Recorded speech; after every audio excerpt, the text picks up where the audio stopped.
Good morning, everyone. My name is Antonia Adadabo from Miles College. I'm so excited to bring you greetings this morning on behalf of Miles College, the Spring Arts Festival Committee, and the MISA partnership on the Miles College side. Thank you so much for joining us today. The MISA partnership is a collaboration mainly in the arts and humanities. And Ms. Brooks from Sanford University will tell us more when she brings her greetings. This, in a way, is also her brainchild. Ms. Brooks went to Miles College. Thank you all. And we want you to please sit back, enjoy what we have for you today. Our guest and students from both institutions also showcasing their talents. Thank you and welcome.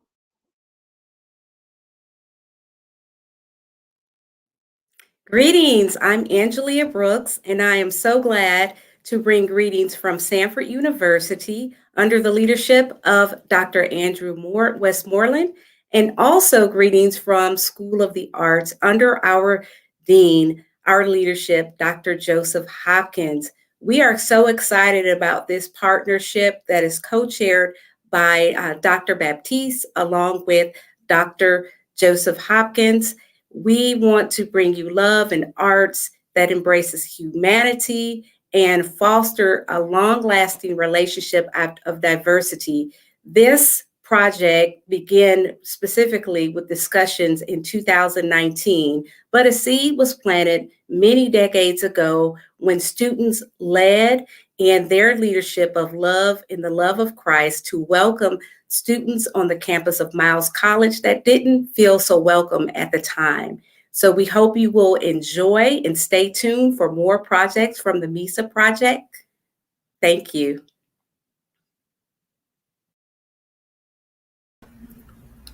Good morning, everyone. I am Carla Denise Smith Underwood, co-chair for Spring Arts Festival 2021, and I will be serving as our moderator and host for today's program. We have a great lineup for you today, but to get started, we'll have a young lady by the name of Nicole Weltley from Sanford University to do a presentation and share her art with us, followed by another young lady from Miles College by the name of Lateria Cloud, who also has a presentation for us today. This installment, the plan this year was to do a actual street festival, but as you know, we're still in the midst of the pandemic. So for social distancing purposes, we're doing a virtual street festival experience today. So without further ado, I'd like to bring up Ms. Nicole Weltley from Sanford University. Hello. Hi, Nicole. Nice to see you virtually. Yes. Start the party. I'm going to share a presentation. Okay. And tell us a little about yourself, your major, and your field of study at Sanford. I'm a sculpture student at Sanford. My major, fine arts. I like to work in a lot of different materials. Some of them not limited to duct tape, plaster, and a lot of collaging goes into my work. Sorry, It's okay, take your time. Struggling for a minute. Can you see my screen? Maybe Mr. Moody is checking that for us. I may have lost you. Nope. Okay. I think I have you guys with me. So one big project I've been working on this past year, let me,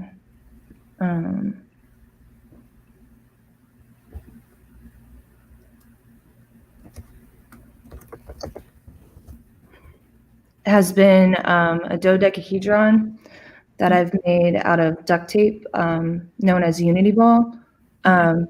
It's a large sculpture with intertwined hands and 4 arms. I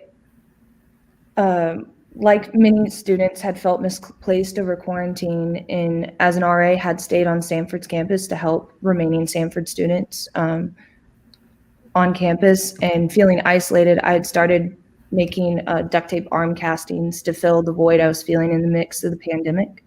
And every time I made like a duct tape arm, it was like a little hug that I was giving myself. This dodecahedron that I've made, about 96 inches by 96 inches, has like 12 pentagon sides that, like a pentagon reminds me of like a house shape. And I added all these extra hands, and now it couldn't roll, but it was giving off the feel of, even though life was at a standstill, there was still momentum, like pushing, like life was still moving. So I have lots of the right hands are spinning it counterclockwise, and lots of the left hands are spinning the sculpture clockwise. And during the process, because this isn't like something I can make overnight, it's also something I could not make myself. I'm graciously super thankful that I thought to reach out to the duct tape company, and they ended up mailing me the tape I needed to finish the project. And it taught me not to be afraid to ask for help, because help is everywhere. And all you have to do is communicate when you need an extra hand, pun intended. Over January, the sculpture started to sag a lot. So I ended up reinforcing it with a pentagon interior of like a wooden table, and all these hands are holding up this table. And it's the idea, kind of reminds me of like the United Nations coming together in the best interest of humanity, people. And every arm holding this table are others like me. I see these people that I've created out of my arm. Like, we all want an education. We all want to travel. We all want time with our families. We all want to feel love, give love, and be loved. During my senior expedition, I had shown off this project called United Through the Arts. And it was like a show showing all of my observations on how humanity had been divided, but also working together this past year. And Unity Ball was actually suspended from the ground, which helped lengthen out its sides. And I saw that as the world standing taller, because of like having a faith in a higher power and hope for a better future. When it was hanging from the ceiling, I was continuously praying for it to stay up. And then I realized that if I like gave my troubles to God, that like he was going to hold it up there, that there was nothing he couldn't carry. And I found comfort in that he was carrying us and bringing his message to us through the pandemic and quarantine situations. Nicole, can you try to share your screen with us one more time, please? Yes, sorry, I thought I was shared. It's okay. So you mentioned that you had to reach out to the duct tape company. So, like, how much duct tape do you think you used on this project? I think in the end, because I basically asked them to duplicate how many rolls I had, I think I used it somewhere between like 200 and 400 rolls of duct tape. Wow. Yes, like Lowe's, Home Depot, Walmart, Menards, they all became my best friend. Picking up duct tape. Home Depot and Lowe's are actually a couple places that I go to myself. I do photography, so I'm always trying to find different props, or even here on campus with different programs that I work with, looking for ways to create the atmosphere for the events. So yeah, I'm a fan of Lowe's and Home Depot as well. Yes. Sorry, It's Chrome. Chrome isn't giving me access to share my screen. But hopefully, it's actually Duct Tape posted my sculpture on their website at the really Duct Tape brand. Yes, it was really cool to have like them show me that much support in what I was creating. What's that website? At the Duck brand, the Duck brand. Sorry about that, but I know we have more stuff to see, so I don't want to take up everyone's time. Yeah. Okay, I'm gonna try and.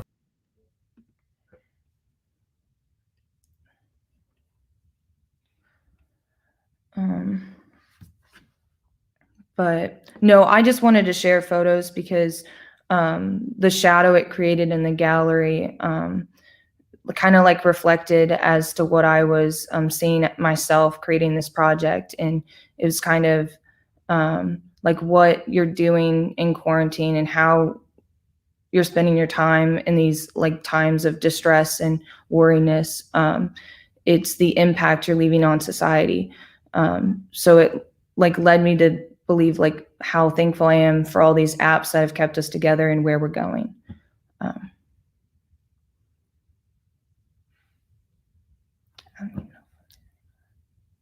I'm sorry, Nicole. I logged myself out. Okay, that's okay. Technical I was like, man, did I was getting a little red over here? Ooh, it was a little sunburnt, at that festival. But so leads to my point, humans aren't made to like live life alone. And for a second there, I thought I was alone. um, and I just like through this whole like year and semester, I'm graduating in a couple of weeks. I just I'm reminded that like the only way that we can fight the virus is together. The only way we can move forward as a society is to like accept others' values and work peacefully moving forward.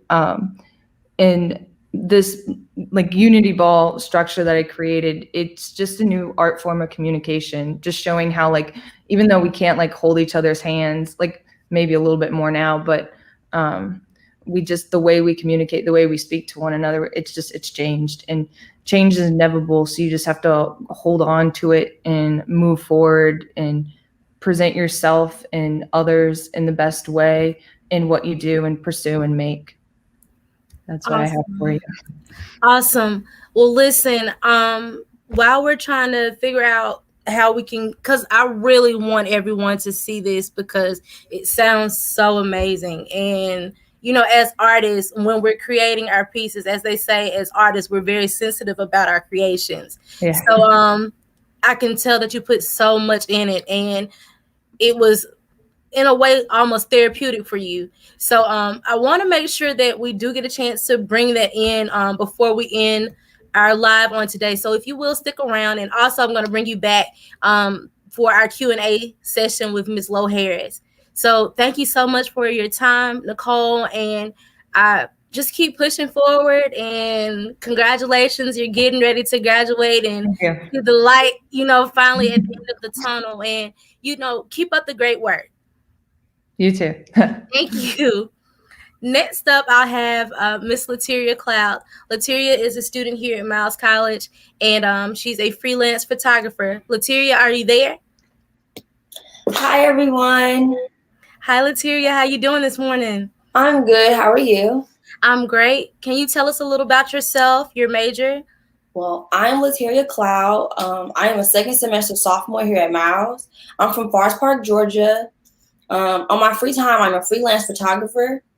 In August of 2020, I started a project called The Beauty of Miles. And with The Beauty of Miles, I wanted to show not only the Miles College community, but people in general that Miles College can bring more than we have been presented in the past.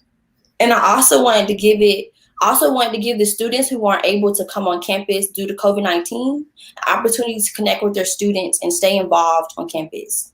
Okay. Can you share that with us? I will certainly say, while you're pulling it up, I've had an opportunity to watch you work and capture photos here on campus, and your eye is definitely on point.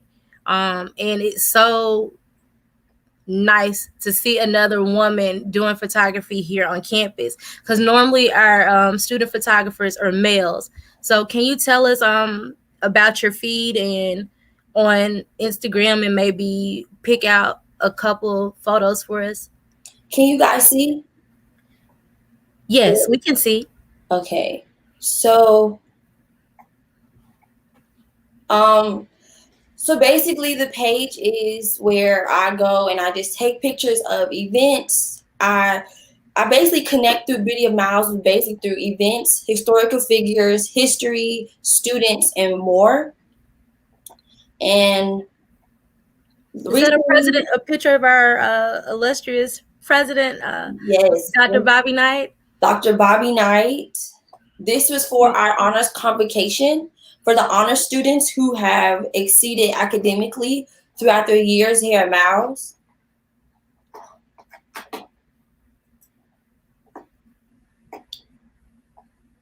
But a couple of my favorites, one would be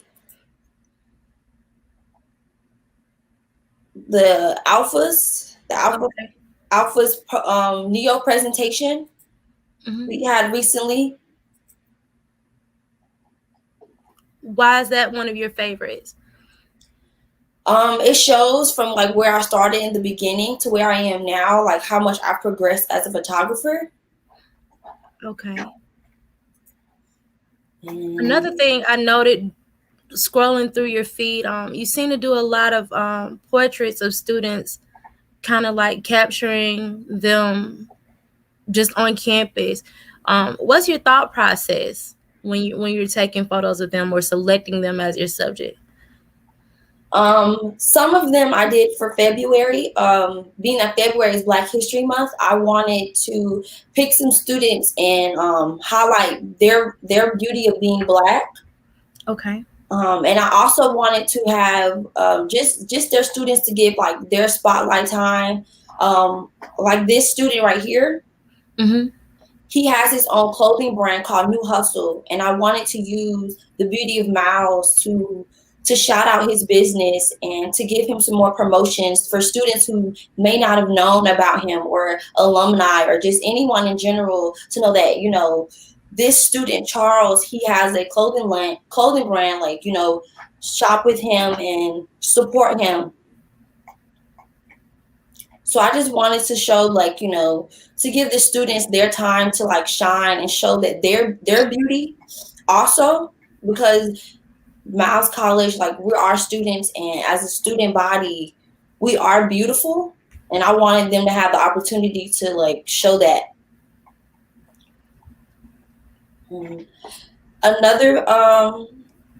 Another favorite of mine will have to be this post right here. It was Warfare Week, and we had a concert, and this is like where I started, like in the beginning.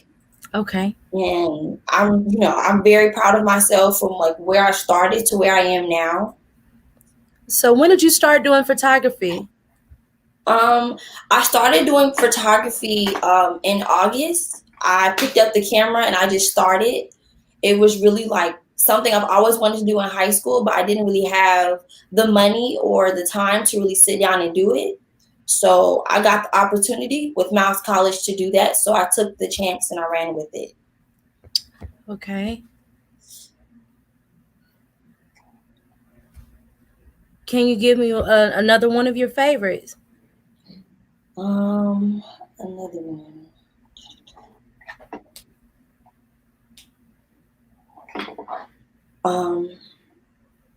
That picture of Kiana it speaks volumes. That black and white. I noticed out of all of your photos, that seems to be the only one that's in black and white. Yes. Originally, when I decided to do the Beauty of Miles, I was gonna do all pictures in black and white. But I didn't really do it as much as I wanted to. But that was my original goal, to do the black and white. So she was kind of like my test run, or to see how it will go. Those are gorgeous. Thank you. So what do you hope to do with your photography? Or I don't think you mentioned what your major is. What do you hope to do upon graduation from Miles? So my major is mass communications, concentrating in digital journalism. I do want to further my career in photography and have my own photography business. So Miles College is giving me a step into that. Okay. If you could shoot anyone, living or gone on, who would that be and why? Ooh, oh my goodness, that's a good question. I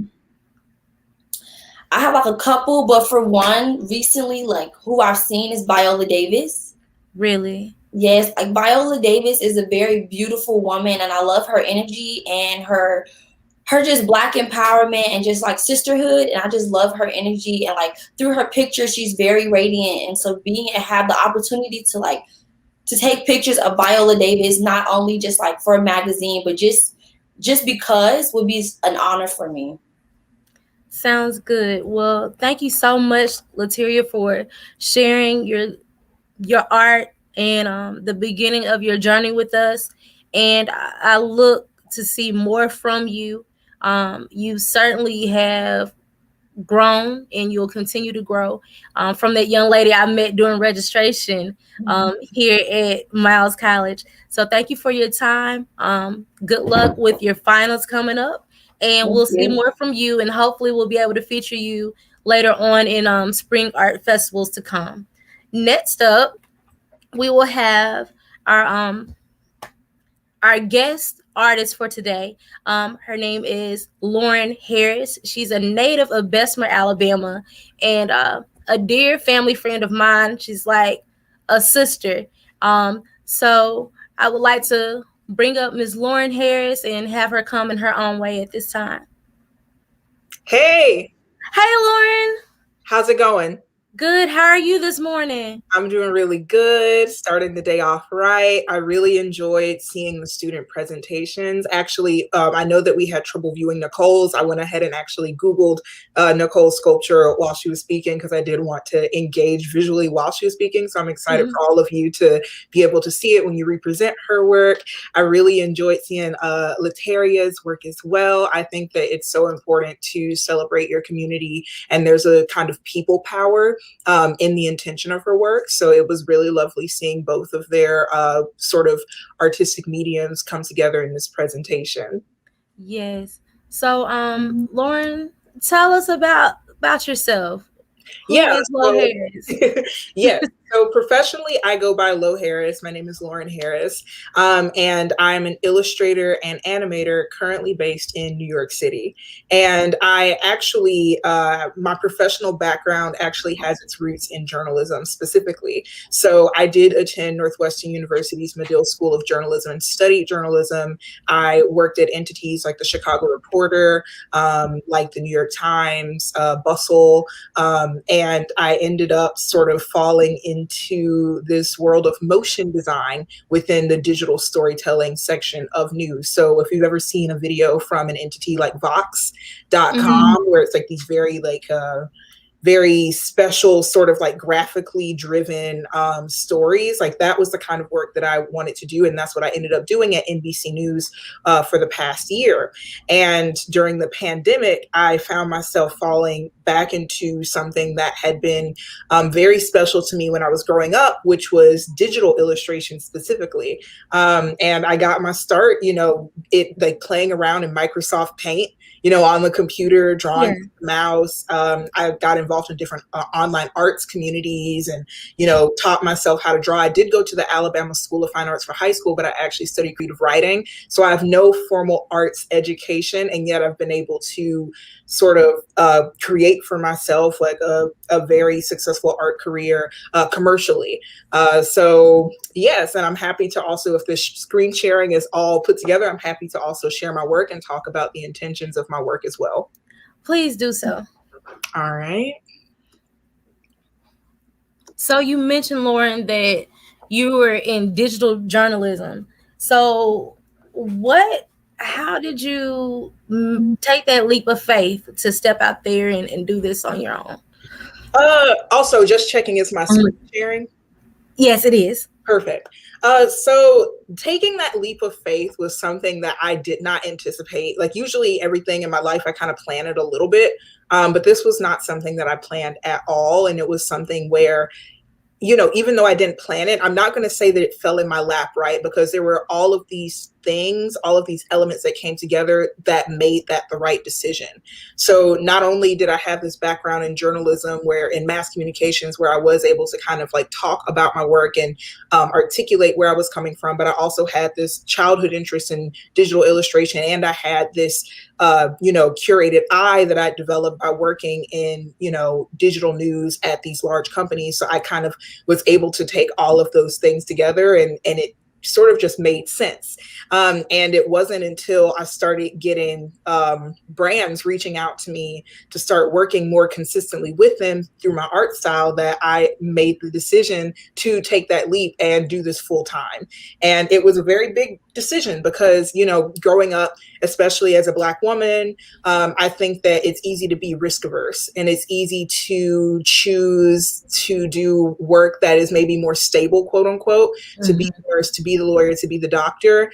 And, careers in the arts isn't necessarily encouraged, but I was very grateful that both of my parents have always been very open to whatever I would do. So I didn't have to necessarily deal with that stigma at home about being an artistic type. But this is my Instagram, and it's primarily where a lot of my work lives. I am developing a new portfolio site.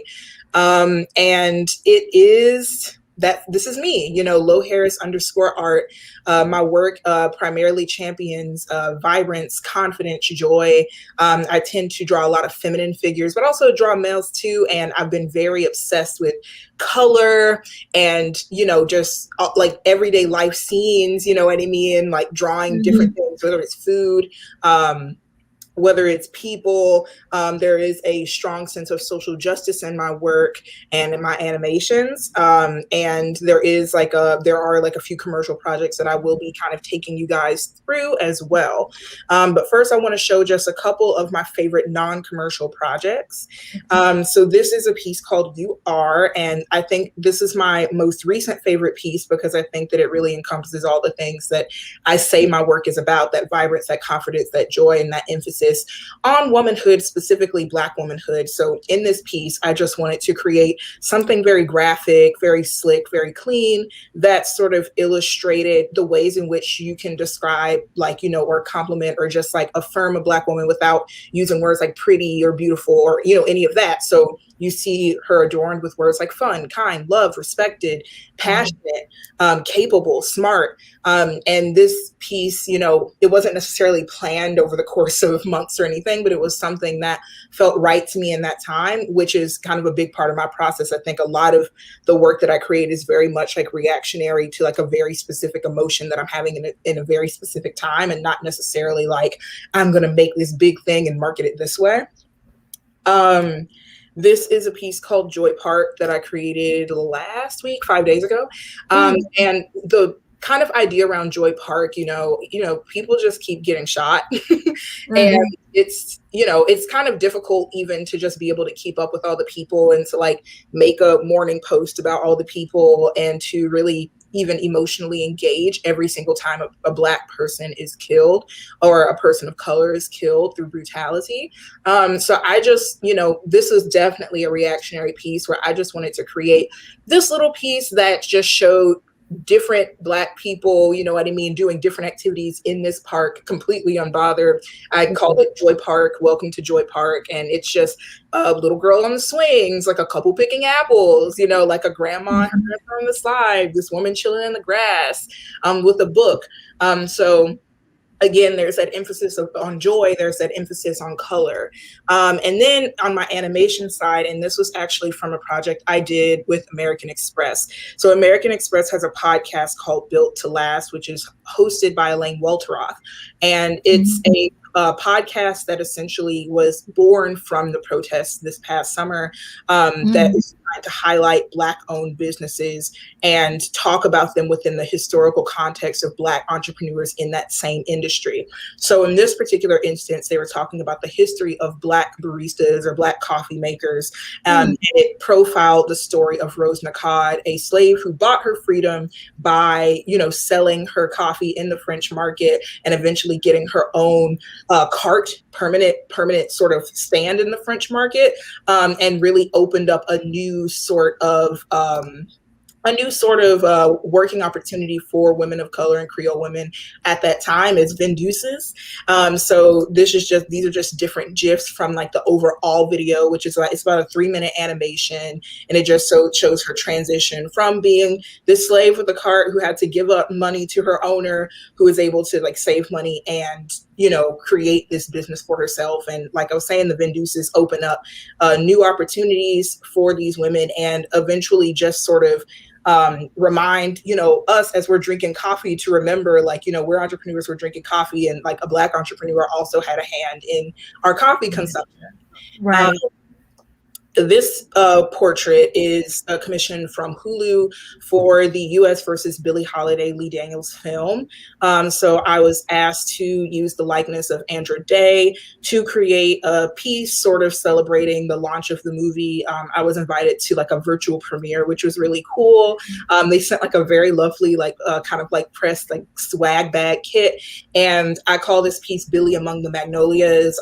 And I just wanted to show, you know, Billie Holiday as like a historical figure was someone who, you know, really said what the people were thinking, and was very beautiful, you know what I mean? You know, but behind this backdrop of like just a very ugly face of America. Right. And then the last project that I'd like to show is my design of the Be Kind by Ellen box for Ellen DeGeneres for fall 2020. The Be Kind box is an extension of her brand that basically is like a subscription box that has different businesses highlighted in the box by actually like sharing, you know what I mean, those products. Yeah. And so when they came to me, they said, you know, we want this box to be about unity. So what ended up happening was I ended up, you know, creating this pattern here with a bunch of different characters of different races, you know, different skin tones, different accents. And, you know, we put it on the box, and I ended up going on the Ellen show and talking a bit about the box. And, you know, she talked a bit about the box, as you see on the graphic there. This is a screenshot from that episode. So my art has definitely, this is very, stop. My art has definitely taken me to a lot of different places professionally. And I've gotten to learn a lot of lessons as to how to talk about my art. Because, you know, I think as artists, we tend to be shy, or like maybe we're not as good at selling ourselves. I hate that. You know, I hate the idea of selling yourself, but we're not at talking about, you know, what we're bringing to the table. And I think that's what kind of creates like maybe some artists are like, I don't really want to be commercial because like of that whole, you know what I mean, of that aspect of having to kind of like sell it and talk about it in a way. And I've learned so much about style development along the way as well. I mean, my art page was created, you know, in January of 2020, like, or January 2019 or 2020. And I created it kind of, I named the page Lo Harris because I didn't necessarily want my friends to look up Lauren Harris and immediately see this art, because I decided I wanted to make that page to actually experiment and develop my artistic style. Wow. We all see how that ended up, right? So yes. So it's definitely like there's so much to be said about, you know, putting your work out there, committing yourself to developing your style, and to really sort of figuring out like what works for you, and just knowing how to like talk about your work. Awesome. Well, our next portion of this candid conversation with Lo Harris, we have some students that would like to ask you a few questions as they are up and coming artists and entrepreneurs. So, Mr. Moody, our guest panelists there, can you bring them in for me, please? We have Mr. Marcus Speakman, Justin Hurd, Kenneth Henderson. Is Lateria and Nicole, are they still there? And Rebecca. Good morning. Hey, Nicole. Hey again. Could you send me a link for your could you drop a link for your art, your sculpture from the website so that we can show that when we get ready to close out? Yes. Thanks. Okay. So Lauren, here we have group of students, some from Sanford and from Miles College, and you know, it's all about giving back. I can tell from your work and just knowing you. And it's that while I'm moving forward, I'm reaching back to pull someone forward. So that's why we have this portion of our Q&A. So Lauren, you're going to ace some of our cues, and we will start with, let's start with Rebecca. If you will, when you all before you answer your question, introduce yourselves. Tell us which institution you're from, your major, and shoot your question. All right. Hi. Can everybody hear me? I don't know. Okay. Um, my name's Rebecca. Fine arts major at Sanford. I do photography. Um, and my question is, um, at what point, like in college or like post college, when you got into your career, um, did you find like your niche? Because like as a photographer right now, I kind of just want to take pictures of like everything. And Mm. there's just so many different things to take pictures of. But finding like my focal point and like what I really want to pursue is like a really difficult thing for me. So, um, how did you find your passions and like what advice would you give me um, or someone with a similar dilemma?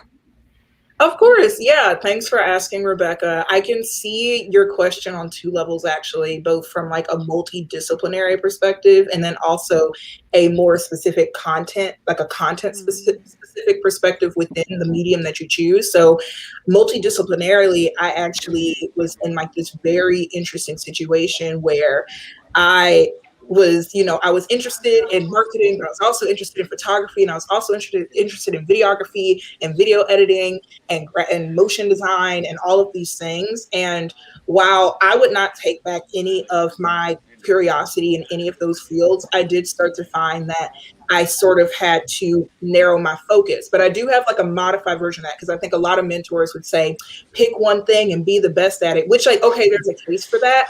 But like you can twist it a little bit, right? I think it's about timing and it's about like opportunity. So what I found for me was like, even though I had this interest in marketing and creative writing, in video storytelling, I ended up really honing in on motion design when I was in college, mostly because it was something they didn't even teach that at Northwestern. I taught that to myself. And it was something that not a lot of people were doing. And it was something that actually was in high demand. And I didn't realize that until my New York Times internship, where I actually originally applied for that internship as a video editing intern. And what happened was I put in a random clip in my application from like a little bit of motion design I had done, but I didn't really take it seriously. It wasn't something that I actually understood completely, like the weight of. And they said, hey, we don't want you for video editing, but do you have any more motion design stuff? And I was like, honestly, I don't, but like I can hustle and make sure I make some extra stuff tonight. You know what I mean? To send in and to demonstrate that. And what ended up happening was that's kind of how I found that niche in terms of like animation and motion design for journalism. And then as I grew further into my motion design career, it was interesting because then I kind of found myself drawing back into my previous interests. And now, being an entrepreneur, like even though like my primary sort of thing is illustration or digital illustration and motion design, I do find myself being able to sort of pursue the video storytelling and the copywriting and the marketing that I had originally thought that I wanted to pursue full time and kind of like invest that into myself in a way. So it's almost like having like primary and secondary and tertiary interests, which is interesting. And then content wise, in terms of how I chose to focus on confidence, vibrance, femininity, confidence, and all of these things, I mean, that was something that you really have to pursue what you personally are interested in, and like your niche kind of makes itself. So like it's easy to kind of compare yourself to your creative peers and like you see what they're doing is really great, but it's okay. You don't have to be like them per se, and you can really carve out a niche. Like let's say you're a photographer who's really into pets and animals. and but like I don't know, silly pictures of pets and animals or whatever. Just lean into that. You know what I mean? There's going to be someone who is going to like want to purchase that kind of work, but you really have to lean in authentically into the specifics of what you like. You know what I mean? And just focus on making that the best that it can be. Thank you. You're welcome. Right. Next up, we'll have a question from Mr. Kenneth Henderson. Kenneth? Hello, everyone. My name is Kenneth Henderson. I am a second semester freshman here at Miles, and my major is graphic design. And my question is, what made you want to become a graphic designer? Yeah. Thanks so much, Kenneth. I've always going back to my journalism days, when I went to J school, I looked at the kind of because I had gone to the Alabama School of Fine Arts and Creative Writing. So we were doing prose, we were reading poetry. It was advanced stuff, and it was creative stuff. And when I got to journalism school, they were trying to make me write very dry, which is like, okay, yeah, that's how journalism writing tends to be. But they were trying to I wasn't in for the re-education. Like I didn't want, if I was going to write, I wasn't going to write like that. And I was like, I need to find something else to do in this major. And that's how I got into video storytelling. And then I was like, I really can't see myself going out and shooting things all the time. And then that's how I figured out motion design, and just sort of like falling in, I sort of just cascaded into that. But motion design, the thing that really attracted me to that specifically is I think that behind great journalism, there's really great branding. And while there are wonderful pieces that are written in entities like the New York Times, like the Wall Street Journal, whatever, it's the fonts, it's the design, it's the way that they present that story that really sort of it says something when it enters the room. Like it's like you trust that source, because there is a prestige about it, and there is a prestige about it because of the way that they present it. And I wanted to be a part of that process, and in sort of having a hand in how people sort of perceive the legitimacy of a piece of work based on the design of it. Because again, like if you go to a website, or if you go to any website or anything, like we're very visual these days, and the graphic design isn't that great per se, you might not take that piece of media as seriously, or you may not, you know what I mean? Like it's bad, but I feel like people trust things that are like more aesthetically pleasing in a weird way. So that was something that I really wanted to pursue, just like the idea of just polishing something and like making it look beautiful, you know what I mean, and giving it a sense of esteem. So that's definitely how I got into that. Okay, thank you so much. Of course. All right, Justin Hurd. Hello, I am Justin Hurd. I am a graduating senior majoring in communications in the concentration of business. And today I would like to say you are a trailblazer, and you're trailblazing the path for a lot of people that are coming behind you. And the question is, who would you credit the inspiration who trailblazed the path that you're walking on right now? Ooh, off the top of my head, I can't specifically think of, this Black woman, designer from 1972, I can't think of a particular person off the top of my head. But what I will say is that I am standing alongside like a number of like creative peers, you know what I mean, who are doing similar work. Like there's another artist who is also from Alabama. I think she went to UA, named Lacey Jordan, who does like a lot of graphic design and illustration work as well, and has a significant following. And peers like Lacey and other Black women who are really good at this digital, visual world is really empowering for me. You know what I mean? Because I think it's important to, like, when we talk about networking, we often think of it in terms of up and down, but it's very important to network side to side, because the people at the top are, you know what I mean? Like, you're coming up after them. They can't help you when you're in their place. You know what I mean? Like, you really want to treat your peers with respect, and you want to celebrate the people who are around you and kind of give them their flowers. And even like being a freelancer, I always make sure, you know what I mean, like a hotel reached out to me about designing some cups, like some coffee cups for Pride Month. And while I would have loved to have done that opportunity, I don't identify as LGBTQ. I'm an ally, but I would hate to take that opportunity from another artist who actually is LGBTQ, who, you know what I mean, should have that spotlight. So what I did, I knew of like another artist who was very similar to me, who, you know, she is queer, and I just said, work with her. You know what I mean? And that's something that, like, no, like, I'm not, you know what I mean, getting that opportunity per se, but that it'll come back around. The point is that lifting as you climb to those who are right next to you only benefits you. Thank you so much. Okay. Next up, let's take a question from Lateria Cloud. First, I want to thank you for being here and, you know, sharing your art with us. My question is, like, have you had like a moment where you were just going to give up, or you just feel like it wasn't for you? I'm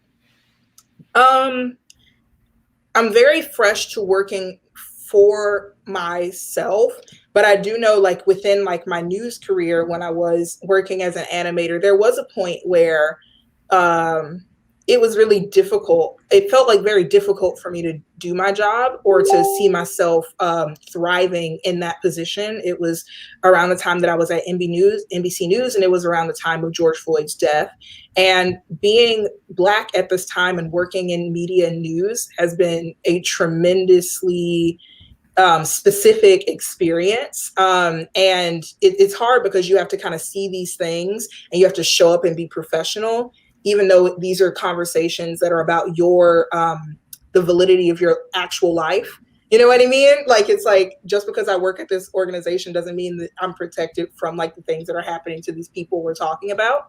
And so like there was a time when I was just like, because I didn't necessarily see like doing what I'm doing now, you know, in the forefront. I was just looking at my growth, you know, in the news industry. And I was just sitting there and I was like, I don't know if there's a place for me to even come up in here. You know, I feel like, you know, we talk about the glass ceiling. I felt like it was opaque and very low to the ground. You know what I mean? Like, I was like, I don't see how I can go up from here. And the lesson that I took from that was like, you know, maybe a month or so after, I did start to think about quitting and really investing in myself, and really just taking that leap and being this like full-time artist. And I think that the lesson for me and like that sort of like snag in my growth or in my journey is to never be afraid to invest in yourself and to not feel the title that you have like at any one job doesn't mean anything. One of the fears that I had was, oh, now that I'm not working at this organization, people won't take me as seriously. That's not the truth. You know, people take me seriously because of the work that I do. And it's so beautiful to kind of be in a position now where people work with me because they want to work with me and what I bring to the table instead of having to sort of fit into these corporate boxes. So yeah, I hope that answered the question. It did. Thank you. Okay. Marcus? Hey, how you doing? Hey. I'm Marcus Speakman. I'm a freshman here at Miles College, majoring in graphic design. And my question to you is, to be a graphic designer, what do you expect society-wise? Yeah, this is like a good transition, because I think, like, you know, sometimes people have this conception that creative work is easy. You know, they think, oh, you have fun with it, so you can do this work for free, or you can just do this like that, and it's not as serious, you know. But, you know, that was one of the expectations that I had, that people wouldn't be willing to take it seriously.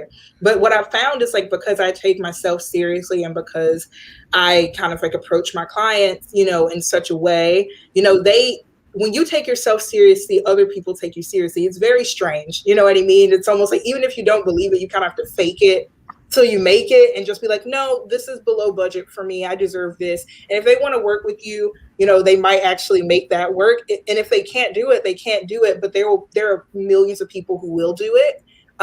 So that's definitely something that I sort of anticipated and kind of winced at and feared a little bit going into this sort of career field, because it is something that I don't think designers get their flowers enough in society.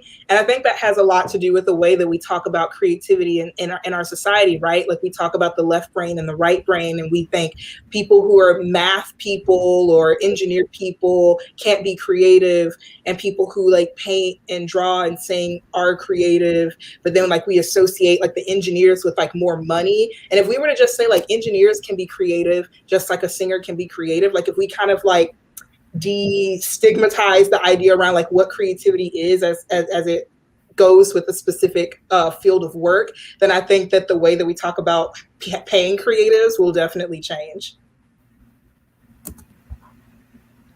Okay. Sorry. Did you have another question, Marcus? Actually, I do. Well, I want to ask you this: what was life like before you chose the pathway to be a graphic designer? I mean, I was here, like I was physically here, but I think that I guess I didn't know what living was a little bit, because there is like a very, I get a rush whenever there's like a new email from a client that like I thought was really cool, but I never knew would reach out to me. When I get an email like that, it's like I get a rush off of it. It's really fun. And I think that, I was really, my dad like likes to say like, write your own script. And I think that before I entertained, doing this work as like a digital artist, graphic designer, motion designer, I was very much like trying to follow the script of others. Like I was trying to follow the pathways of others. Like, if I had followed the pathway that had already been carved at, like, say in college at Northwestern, I would have never taught myself motion design. I would have just worked at the student paper, which is nothing wrong with the student paper, but I would have just done the same things that people before me have done. But because I was able to kind of like do my own thing and really like pursue really what I wanted to pursue and make the resources around me work for me, even if they don't make it easy, like that was really valuable. So that's what I would say to that. Okay. Nicole, we had a question from Ashley. She's in transit to campus right now. Could you ask that question for her, please? I can't hear you. When you think your laptop's touchscreen. Oops. You saw my finger trying to go. Some of her questions been answered. She's an English major, art minor. But I think she wants to know like how today's crazy world is influencing like your process for creating art. Does like the idea come first? Does the palette come first? Like, what are your thoughts? Oh, I think I feel like I can answer this question in a couple of ways, because I can kind of interpret it both as like the actual physical process and both as like the reactionary nature of like social media art. So like the first part of it is, for me, like I will just my ideas just come to me. Like I'll be walking or I'll be in the shower. I like scenes from everyday life. Like I'm really inspired by everyday life. So I'll be cooking something and I think that steak looks really good. So I'm like, I need to find a way to draw a steak in some capacity. So yeah, for me, it's like I just like the composition is the hardest part for me. Color just comes to me and it's whatever. I could do that and it's like bam bam. When it comes to composing something and figuring out how characters fit together, I hate that part. You know what I mean? But it's like it's so foundational. Like my sketches are only like my final piece is only as good as the sketch that I have set up for myself. It's like laying down a blueprint, laying down a really sturdy foundation and making sure that I have articulated exactly what I wanted through my sketch. So that's what I would say is just like, because of just like the way that I like to work personally. I don't know if this is necessarily influenced by the world per se. I do like, I like to make sure that everything is organized and my sketch is on point and everything is really articulated in the sketch phase. And then I'll move into color and then it just creates itself. But in terms of like how to create work within the context of COVID-19, like Black Lives Matter, like everything happening in 2020 beyond or like before. I mean, these days is wild, but I would say, I think that on social media, I think that people feel a pressure to say something. And because we've been in quarantine, I think social media is like the main place where you are able to interact with people. So you feel extra pressure to say something. And if you're not saying something, it says something. And if you are saying something, it says something. And it might not say what you thought you were saying it said. But I think that, you know, as a creative person, even as someone who like engages with like social justice within my work, it's very important to allow yourself permission to step back. And like I don't feel like I need to address every single killing explicitly head on, because that's traumatic for me. Like that's not what I make the work for. And I think that, you know, when I do say something, you know, I said what I had to say, you know, and how people interpret that, you know, is on them. I'm not really attached to people need to see my work this specific way. I'm very entertained when people come to me and say, I saw this purple triangle in your work. And I'm like, girl, I didn't even know there was a purple triangle. But if that's what you like, you know, you're welcome. Like, you know what I mean? Like, whatever. But yeah, I would say make your art on your own terms and make your art kind of like on your own time, and don't let anyone make you feel bad about how often or how rarely you create. Because I think also people, you know, like I like to make a lot. I make a lot and make a lot and make a lot. And people are always like, how do you make that so fast? Like, aren't you tired? Aren't you this? And maybe I am tired, but like when I make something, I don't make it because I feel pressure to say something. I make it because in my bones, like I want to say something in that moment. And when I don't do something, it's not because I'm actively like, I'm not saying anything. I don't have it in me at that moment. So just being able to kind of like center yourself in your process, I think is like the most important thing for creating artwork, like in a time like this. Thank you. Okay. Nicole, did you have a question? Yeah, going off of what you said, you were saying like your finished product's only as good as the initial drawing. Are you like digitally sketching, or is this like the old fashioned pencil and paper? I think there was another one I had in there, but that's my first question. Yeah. Yeah, I'm 100% digital. This is like a weird thing about me, but like sensorily, I don't know why, but I hate touching paper. I hate it. I hate when my hands are dry. I'm always moisturizing my hands. Like when I touch a dry piece of paper, I like want to go buy myself a coffin and crawl into it. Like, I can't do it. So like digital art has always been my preferred medium, and like I think that, you know, digital art gets a lot of flack sometimes, because I think people assume it's you pressing this button, that button, but actually, you know, I'm literally just drawing. It's just like there's no material cost. You know what I mean? Like, yes, no. Yeah, I'm doing the same thing. But yeah, I sketch digitally, and like my favorite pencil, like, and I use Procreate for the iPad. And my favorite pencil in there is like, I think it's like a 6B pencil under the sketch file for anyone who has Procreate. And I like it because like, I think my work is like very like, and I'm not talking about the context of it, but like the shapes that I use are very dense and heavy almost. Like if I were to do an interpretation in actual physical mediums, I think that construction paper would be a really good medium for me.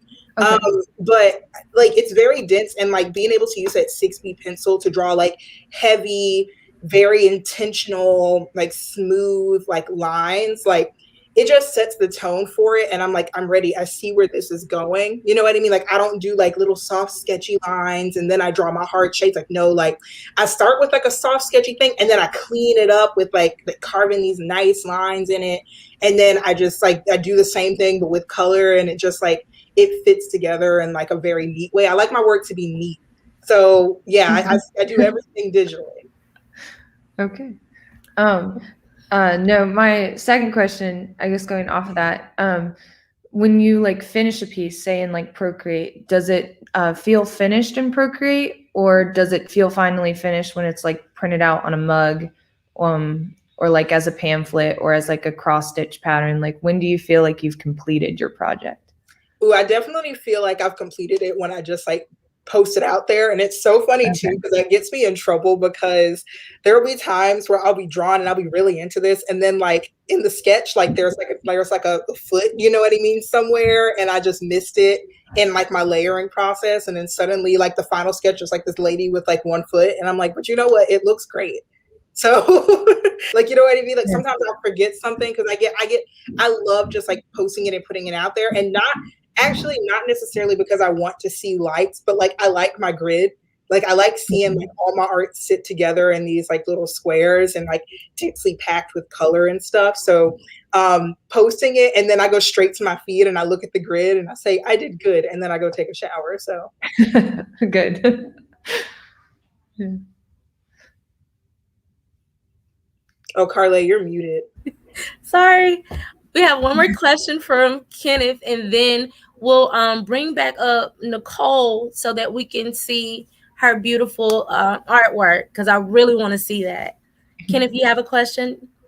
Yes. Do you have any websites or apps we can use to like start as a basic for our graphic design? Because I'm over the summer, I want to start a graphic design business, like something small and stuff like that. So I was wondering, do you have any apps or any websites you recommend to use as a starting point? Okay, I don't have a specific app, but I do have tips about like different tools you can use to really get your process set up, if that makes sense. So for me, I think the most important thing like to do is to really like find your style. And one way that I kind of started to develop my style was first through Pinterest. Like I would make different Pinterest boards and just collect a bunch of things. And then I'll sit there with the Pinterest boards and I'll just say, what about all of this stuff do I like? I'm not saying like go find a specific one, then make something exactly the same. I'm saying, what is it about? Why did I choose all of this stuff? Is it that I like bold letters? Am I more attracted to primary colors? Like, do I like asymmetrical designs? Do I like vertical text? Like, what am I inspired by? Like, what am I liking? Monoline style? Like, what is it that's clicking here with all these things I like?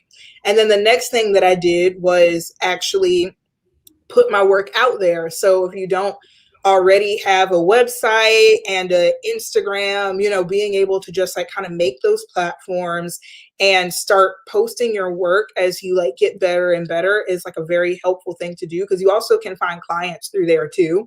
And also you can develop an artistic community. One of the first things I asked myself towards the end of my time at NBC News, because I was like the only Black designer in news, like in the entire company, which is whack, you know, like I was like, where are all the Black designers? Where are they? I need to find them. And so then I ended up going on these places like Twitter and Instagram and like finding all these people who are doing work that I want to see myself do. I'm not saying I want to do the exact thing they're doing. I'm saying that they really put some fire under my belly. They make me want to wake up in the middle of the night and like try something different and to like really experiment and to sort of like look at my work with like a critical but fair eye and just like figure out what is it that I want to achieve. Because I think that one of the biggest hurdles for a lot of artists is like an incongruency between your taste and skill sometimes.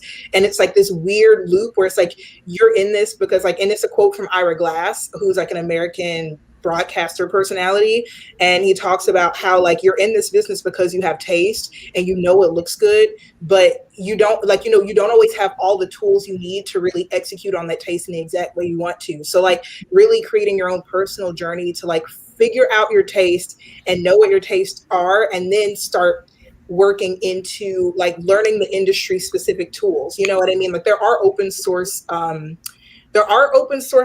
I've never used any of them, but like the safest bet is for me is to just go ahead and get that Adobe Creative Cloud subscription. Maybe you could even try to haggle it down if you talk to customer support to get a little discount. If you're a student, you definitely have a discount, and like get familiar with those industry specific tools. And there's such big tools and such powerful tools. So I wouldn't suggest starting one of those really long 45-part tutorials that teaches you every little thing in the program. I think that's kind of useless. I would start by saying, I want to make something really specific. How do I do these specific things in that toolbox to make what I want it to make? Because that has passion behind it, and like you're not overwhelmed with learning a bunch of things that you probably will never use again. So that's how I would like approach it. It's just finding your style, putting your work out there, and getting familiar with industry tools like Adobe Illustrator, Adobe After Effects, Adobe InDesign, and sort of making projects for yourself so that you can also be adding things to a portfolio as well, making projects up for yourself, and like kind of learning along as you make those projects. Awesome. Well, Lauren, if you would stick around so that we could view Nicole's sculpture, that would be awesome. And once we view that, if you could give us just one lasting tip and close out, if possible, please. Okay. Okay. Nicole? Okay. I will try to share my screen. Okay. Part 2. Part 2. Am I sharing my screen? Oh. Yes. So this is a PowerPoint I was trying to walk you guys through earlier. Unity Ball. Oh my gosh. Yes, it's a pretty big piece. Made of lots of castings of my own arm. Duct tape castings, of course. Me sitting in the sculpture for, what do you call that? Proportion purposes? Yeah, something like that, yeah. Some really pretty shots. But so the right hands are, again, pushing it counterclockwise. The left hands are pushing it clockwise because the world was still spinning, even though we all felt like we were at a standstill. I like the splat hand on the ground there. Yes. And got some really cool detailed shots. So it was very fun, like molding the hands to make them bend together. Some of them are like pressing into the skin because we were all missing that like human touch and comfort. I definitely love to hug on people, and it's like, really shouldn't do that, can't do that. So finally being able to go back to Indiana this summer where I'm from and not being able to give my grandparents a hug was a really hard time. Right. But this is it hanging in our Sanford gallery space from the ceiling, and the shadows it created. Amazing. Yes, like a very just a neat experience. I bet. Wow. And I kind of look at that like shadow again, just being like what you do with your time now. Like, and it's not like you can say, oh, I had all this extra time in quarantine, I didn't do anything with it, so like now I can't start my own business. Like, summer's up ahead. Even if like you have a summer job, you can still make art. Like, it's like that Procreate app Lo Harris was talking about is only $10, and it's a 1 monthly fee. And this is kind of where my brain actually starts digitally, then moves sculpturally in the post duct tape pad. Wow. Very, very supportive. It's a super nice company. I hope to work again with them sometime. But your next one, let me know, girl, because I want to see it in person. Yes, this is amazing. Okay. This is amazing. Wow, Nicole. Like, seeing that, I can't imagine what you're going to do in the future. And I know many other great things are going to come from you. And that's just awesome. Thank you for sharing with us today. Yeah. And thank you to all our presenters for sharing with us. Lauren, are you still there? Yes, I am. All right. Is Lateria still there? Okay.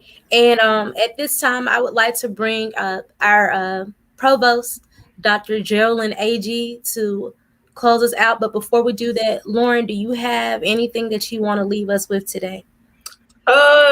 Yeah, I mean, I would just say, as artists, I think that it's like very easy for us to compare ourselves to other artists, like, but not even comparing them to like to the artists like where they were in your journey. Like you compare yourselves to like these artists who are like, you know, well, like seasoned, like done with their career, not done, but like, you know, like you don't have to compare yourself to any artist. Like it's good to draw inspiration, but like really kind of measuring yourself against your own expectations is kind of the best way to grow, because it implies limitless growth. Like if you're comparing yourself to another person, like there's like a point where you stop, implied. And like when you compare yourself to yourself, you don't know where it's going to end, so you can only just move forward. And I think that it's like a very healthy way to kind of like think about your art and to kind of like push your art you know, forward, and also just learn how to talk about your art and like stand tall. I would suggest taking an improv class, because like improv, like it teaches you just how to just like have presence. And you know, when you stand tall and when you speak, a lot of why people engage with the art is not just because of how it looks aesthetically, it's because of the person behind it as well. And when you're able to kind of like stick your chest out and talk about your art with a lot of like respect for your art, respect for yourself, like, you know, high self-esteem, like, you know, and you have like everything on point, you know, like there's a power that comes with that. So that's advice to any artist, just like, you know, honor yourself and say it with your chest. Say it with your chest. I like that. All right. Well, if nothing else, Dr. Geraldine Agee, Provost for Miles College. Dr. Agee.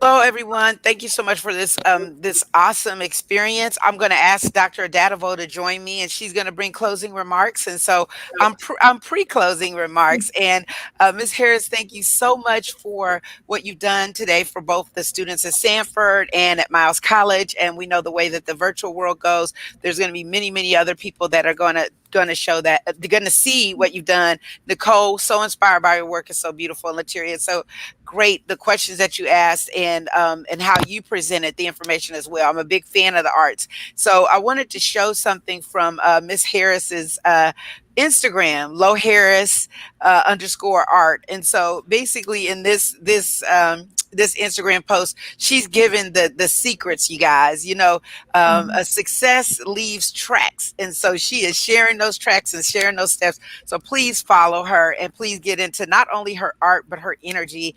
And we would love someday, Miss Harris, if there was a mural here at Miles College that it was done by you or inspired by you. So we're very excited for everything that happened here today. I just started drawing myself. I started coloring last year and I started drawing this year.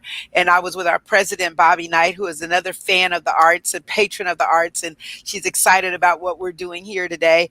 And one time we were sitting together and I told her I was learning to draw, and we were at a baseball game and she said, draw this field. I said, I can't even draw a square yet. But I started practicing on Procreate. And so now I'm up to drawing dinosaurs, and I can draw a beach, and I can draw a sunset, and I can draw depth, and you know, just your work inspires us. And not just, you know, it's the art, and it's also what the art is doing, is creating a conversation about our lives today. So I'm so inspired by you as an academician and as a lightweight wannabe artist myself. So thank you everyone for what you've done. And Dr. Adatovo is going to close us out. But nice to meet you, and thank you for being with us. Thank you so much. Thank you so much, Madam Provost, for coming in here to also inspire the students, faculty, and also to meet the artists today. Wow. What I really, really loved from all of this, I loved everything. The students did a fantastic job, but I love what Ms. Harris said. Ms. Underwood did a fantastic job too. She said something, limitless growth. Yeah. Limitless growth, that we should never limit ourselves. And so all of this is for that. And Procreate, oh wow, you know, I love it. So we all are part of this journey. Thank you so much for what you've done today. Thank you also, Ms. Brooks from Sanford, all she's done. I see what Dr. Agee has been working on her gallery. Wonderful. We have to meet sometimes about that Procreate. But thank you so much, everyone. This has been fantastic. And Miss Underwood, thank you. Thank you. Thank you for connecting us with Miss Harris. It's Great been a job. wonderful, wonderful experience. And we hope this conversation will continue. Next year, Spring Arts Festival, hopefully in person, Yeah. downtown Fairfield. We'll have a fantastic time. Yes. Thank you all. Thank you. Thank you all for the opportunity. One last thing. Also, check out Lauren's YouTube. Oh yeah. Search Lo Harris on YouTube, and Lateria Nicole. She has some great tidbits, and also for our other students out there. If you didn't get a chance to ask any questions, there's a wealth of knowledge that's there. I'll be looking myself because I'm also a creative. And again, thank you, Dr. Adadabo. Thank you, Dr. AG, for this opportunity. Thank you, Lauren, for accepting Yes. my invitation. And Thanks for having me.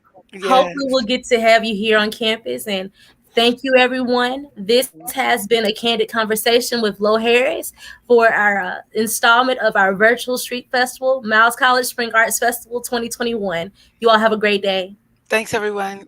Thank Thank you. Bye. you. Thank you. Bye. Thank